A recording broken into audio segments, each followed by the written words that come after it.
Crois-le ou non, quand elle ne t'appelle pas et ne t'envoie aucun message pendant longtemps, ce n'est pas un hasard. C'est un signal, un message caché, enfoui profondément dans la psychologie humaine. Et le stoïcisme nous enseigne précisément comment le décoder. Je sais ce que tu penses. Peut-être qu'elle est juste occupée, ou que son chat a décidé de monter un groupe de rock. Mais blague à part, si tu ne comprends pas les raisons plus profondes, tu risques de courir après des ombres et de perdre ta paix intérieure au passage. Aujourd'hui, nous allons décrypter ce que signifie vraiment son silence et pourquoi maîtriser les principes stoïciens peut sauver ton esprit et peut-être même ton cœur. Aime cette vidéo et abonne-toi à ma chaîne. Reste jusqu'à la fin, car le dernier point pourrait bien changer à jamais ta manière de voir les femmes. Première, cela pourrait signifier qu'elle teste ton contrôle émotionnel. Le silence, ce n'est pas juste l'absence de mots, c'est une stratégie, un outil. Et crois-le ou non, certaines femmes l'utilisent consciemment ou non pour tester une chose bien précise, ton contrôle émotionnel. Sois honnête avec toi-même. Quand elle ne t'appelle pas, ne t'écrit pas, est-ce que tu paniques? Tu la poursuis? Tu commences à envoyer plusieurs messages, à en écrire de longs que tu effaces, puis réécris encore. Ou pire, tu te retrouves soudainement inspiré à écrire un poème shakespearien à 2 heures du matin pour lui déclarer ton amour éternel. Mais voilà la vérité. Pour un stoïcien, la vraie mesure d'un homme ne se voit pas quand tout va bien, mais quand l'incertitude s'installe. Le silence n'est pas anodin. C'est un miroir. Il te montre si tu contrôles tes émotions ou si ce sont elles qui te contrôlent. 2. Cela pourrait signifier qu'elle se priorise et tu devrais faire pareil. Parfois, son silence n'a rien à voir avec toi. Choquant, hein? Ce n'est pas une punition. Ce n'est pas une manipulation. C'est elle qui choisit de se concentrer sur elle-même, sur ses objectifs, sa croissance, sa guérison. Et voilà une leçon de sagesse stoïcienne. C'est exactement ce que toi aussi tu devrais faire. Un homme enraciné dans le stoïcisme comprend que sa mission passe toujours en premier. Tu n'es pas né pour graviter autour du monde de quelqu'un d'autre. Tu es né pour construire ton propre système solaire. Réfléchis. Tu ne peux pas attendre d'elle qu'elle arrose tes plantes si elle est déjà occupée à entretenir sa propre jungle. Et honnêtement, as-tu seulement des plantes qui valent la peine d'être arrosées? Cette phase se recule. Ce n'est pas le moment de courir après elle. C'est le moment de te recentrer sur ta vision, ta discipline, ton empire. Quand tu te priorises, quelque chose d'incroyable se produit. Tu deviens naturellement l'homme vers lequel les autres gravitent.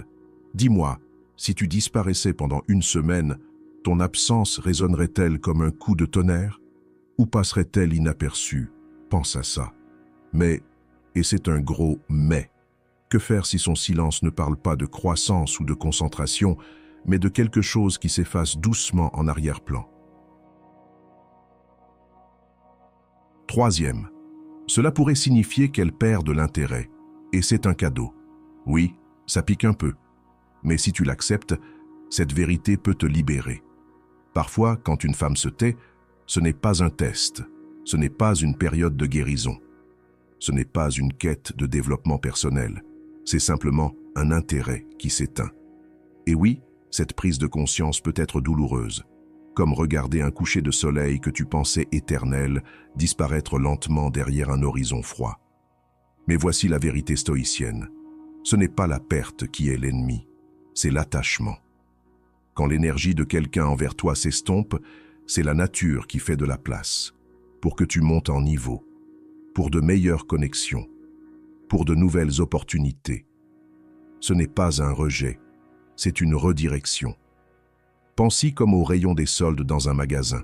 Si quelque chose est déplacé, c'est qu'un article meilleur, plus brillant, plus précieux est sur le point d'arriver sur 2 étagères. L'homme stoïcien comprend que sa valeur ne dépend pas de qui reste ou de qui part.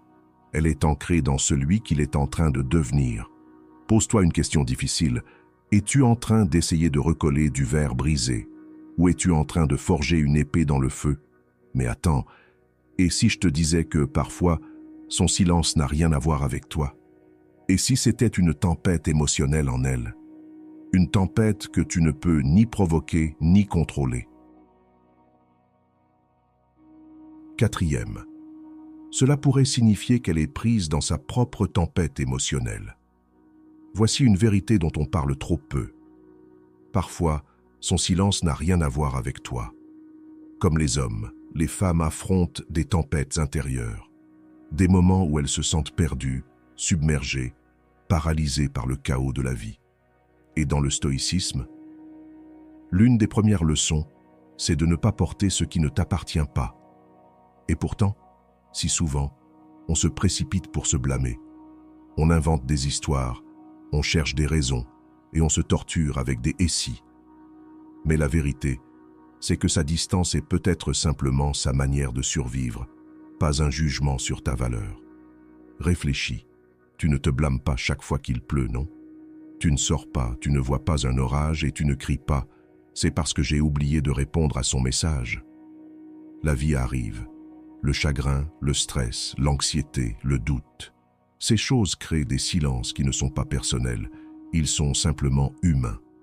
L'homme stoïcien observe, mais n'assume rien. Il offre de l'espace, il n'impose rien. Il garde son centre, quoi qu'il arrive autour de lui. Pose-toi la question, réagis-tu à la réalité ou à ton imagination? Mais voici le vrai tournant. Parfois, son silence ne parle ni de croissance, ni de perte, ni de tempête. Parfois, c'est une invitation silencieuse, un appel à reprendre quelque chose de bien plus précieux que son attention. Si ce message a ouvert tes yeux, imagine ce que la maîtrise complète de la voie stoïcienne pourrait faire pour toi. Abonne-toi maintenant et rejoins une fraternité d'hommes qui choisissent la force plutôt que le chaos, la sagesse plutôt que l'impulsion, la paix plutôt que le bruit. Et souviens-toi, le silence n'est pas toujours une fin. Si tu te retrouves sans mots, écris simplement « sagesse » pour montrer que tu fais partie de la minorité qui a suivi la vidéo jusqu'à la fin. Merci beaucoup pour ton attention et à la prochaine.